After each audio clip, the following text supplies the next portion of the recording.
a young woman vanished from her own home while her parents slept just a room away. Detectives couldn't find a single clue, and it seemed like solving this mystery was simply impossible. But eventually, the case took a shocking turn that uncovered the unexpected truth and left the whole country stunned.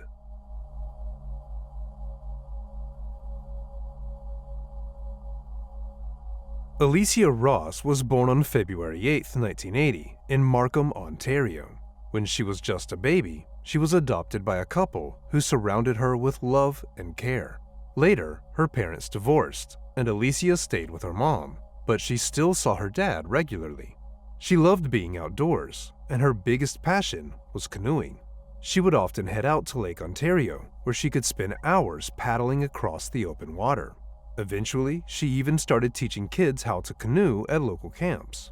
After finishing school, Alicia got a job in sales at HP's Canadian branch, where she quickly proved herself as hardworking and reliable. At the time, she was still living with her mom, who had since remarried. Together with Alicia's stepdad, they converted the basement into a full apartment with its own entrance, so Alicia could stay close to her family while still having her own independence. On August 16, 2005, 25-year-old Alicia went out for an evening walk with her mom and their dogs. Alicia was in great spirits. She had just found out she was getting a promotion the next day. She shared the news with her mom, who wasn't the least bit surprised, knowing how seriously Alicia took her career. When they got back home, Alicia's boyfriend Sean stopped by to congratulate her. They spent a few hours together, and around midnight, he headed home. The next day, around noon, Sean called the police to report Alicia missing. He explained that when he got home the night before, he tried calling her, but she didn't answer. He figured she'd already gone to bed and didn't think much of it. But when she didn't pick up the phone the following morning either, he started to worry. Sean drove over to her place and saw that her car was still parked outside. That immediately struck him as odd. Alicia should have been at work hours ago, especially since it was the day she was supposed to get promoted. He knocked on her door, but no one answered. So he walked around to the back of the house and noticed the gate standing wide open. Lying on the grass were Alicia's shoes, an empty cup, and a pack of cigarettes. That was enough to send him into full panic mode, so he decided to call the police right away. After that, Sean called Alicia's mom, and she and her husband rushed back home. By the time they arrived, several police cars were already outside. Officers went through the house, but found no sign of Alicia. There were no obvious signs of a struggle, but detectives noticed something deeply unsettling. It looked like Alicia had never gone to bed the night before. Her bed was neatly made. Freshly washed clothes she had planned to put away were still sitting out, and in the bathroom was her ring, the one she always took off before going to sleep. On top of that, all of her belongings, including her keys and purse, were still on the table. Police quickly confirmed she hadn't shown up for work and officially opened a missing person investigation. Detectives quickly concluded that Alicia hadn't just walked away from home. This looked much more like an abduction. Even though there were no real clues inside the house, her shoes lying by the open gate pointed towards something sinister. And since it looked like Alicia never went to bed that night, investigators believed she may have been taken right after her boyfriend left. Sean got home and called her just 15 minutes later, but by then she wasn't answering. It seemed as if someone had grabbed her the moment she stepped outside to see him off, right there by that open gate. Alicia's mom hadn't heard anything unusual, and canvassing the neighbors turned up no leads either. With no other direction, police turned their attention to Sean, the most obvious suspect. He was the last person to see her, but detectives struggled to find any motive. The two had only been dating for about a month and a half, and everyone close to Alicia said the relationship was going smoothly. Police searched Sean's car and home, but found nothing suspicious. They also spoke with his neighbors, asking if they had noticed anything odd, like him taking out the trash in the middle of the night, but that led nowhere too. Eventually, detectives started to doubt his involvement. They dug into Alicia's circle of friends and acquaintances, but no one stood out as suspicious.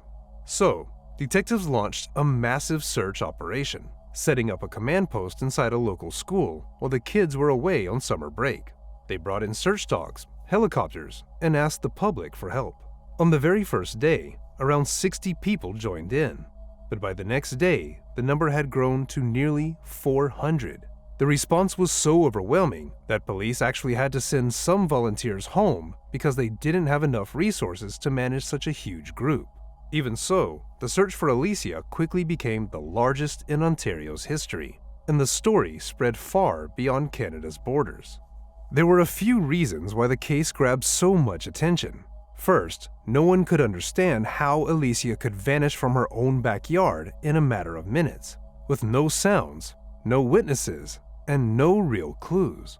And second, from the very beginning, a lot of people pointed the finger at her boyfriend, convinced he had somehow pulled off the perfect crime.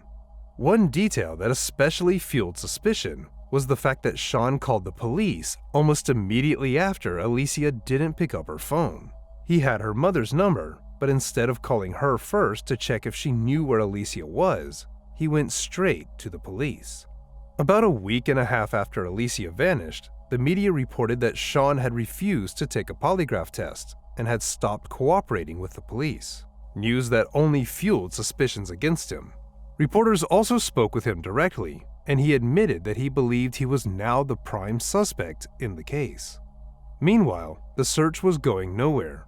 Police set up a hotline and got hundreds of calls, but not a single one brought them any closer to finding Alicia. Eventually, detectives had no choice but to call off the search operation and shut down the command post, since the school they were using had to reopen as summer break was ending.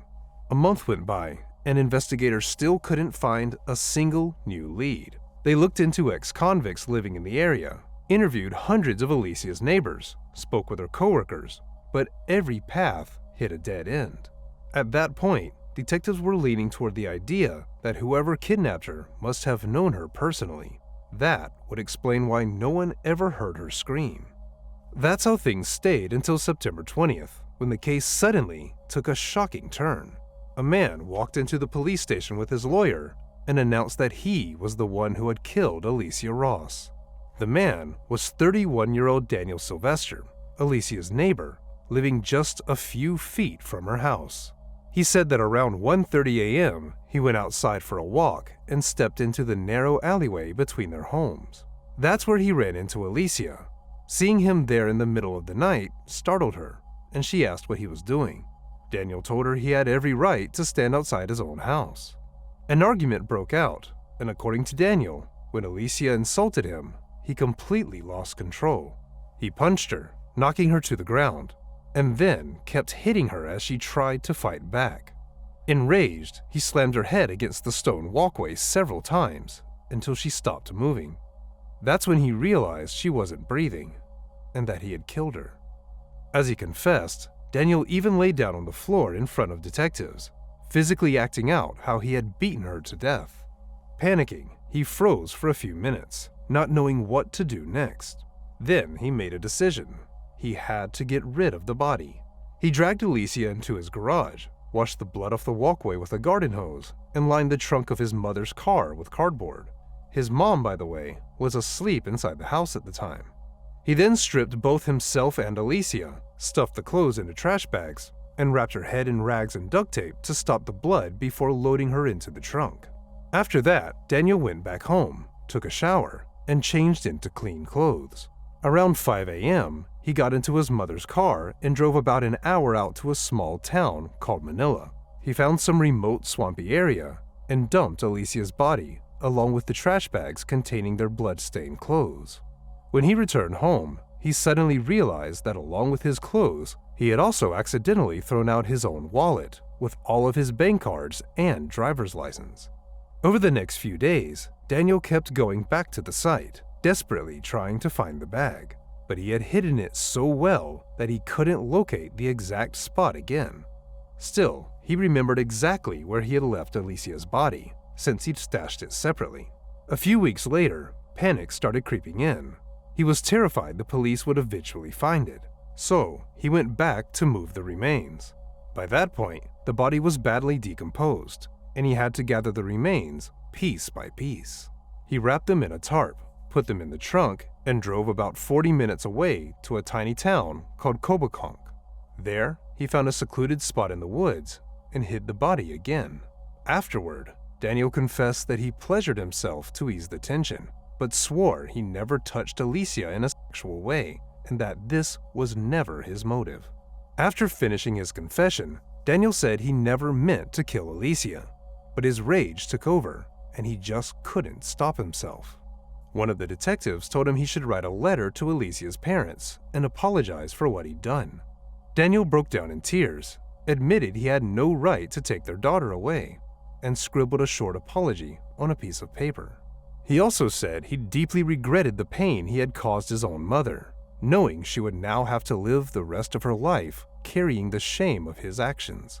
After Daniel's confession, detectives asked him to show them to the spot where he had hidden the body, and sure enough, they found Alicia's remains there. Because of how badly decomposed the body was, experts couldn't determine the exact cause of death, but they did confirm that at least 30 of her bones had been broken. They also discovered that not all of the remains were in that location, suggesting Daniel had left part of them at the first site. Right after that, he was placed under arrest, and the news sent shockwaves through the community.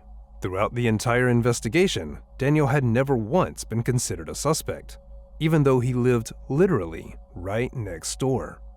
Soon, more details about him began surfacing in the media.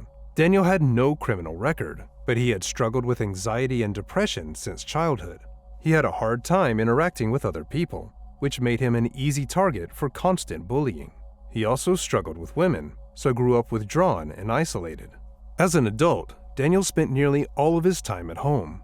None of his neighbors really knew him, and even Alicia's mother admitted she had only seen him just a few times over the years, and only in passing. In the end, Daniel was charged with second-degree murder, though his defense pushed for manslaughter, so the case went to trial. The proceedings began in May 2007, almost 2 years after Alicia's death. Prosecutors argued that Daniel had fully intended to kill her, and that the original charge should stand. In their view, he could have been watching Alicia for a long time. After all, she lived just a few feet away.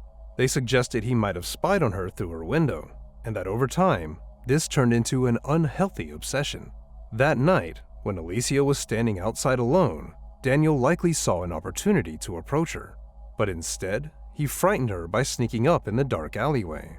The prosecution emphasized that Daniel had countless chances to stop while he was attacking her, yet he chose not to.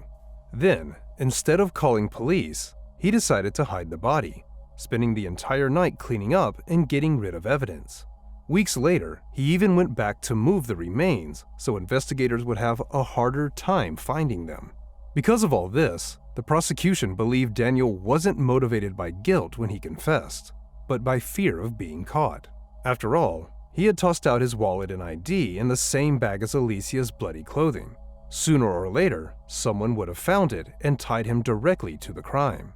For that reason, prosecutors insisted he deserved to be convicted of second-degree murder.